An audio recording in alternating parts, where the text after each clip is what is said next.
حضرت خالد بن ولید کے انتقال کی خبر جب مدینہ منورہ پہنچی تو ہر گھر میں کہرام مچ گیا۔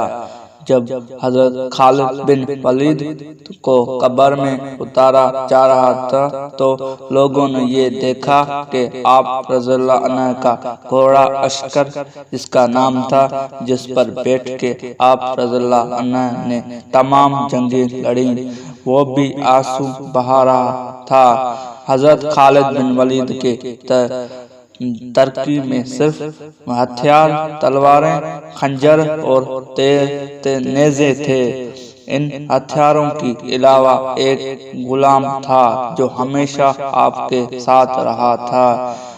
اللہ کی یہ تلوار جس نے دو عظیم سلطنتوں کا روم اور ایران کی چراغ بجھائی، وفات کے وقت ان کے پاس کچھ بھی نہ تھا۔ آپ نے جو کچھ بھی کمایا وہ اللہ کی راہ میں خرچ کر دیا، ساری زندگی میدان جنگ میں گزار دی۔ صحابہ نے گواہی دی کہ ان کی موجودگی میں ہم نے شام اور عراق میں کوئی بھی جمعہ ایسا نہیں پڑھا جس سے پہلے ہم ایک شہر فتح کر چکے ہوں، یعنی ہر دو جمعوں کے درمیان دنوں میں ایک شہر ضرور فتح ہوتا تھا۔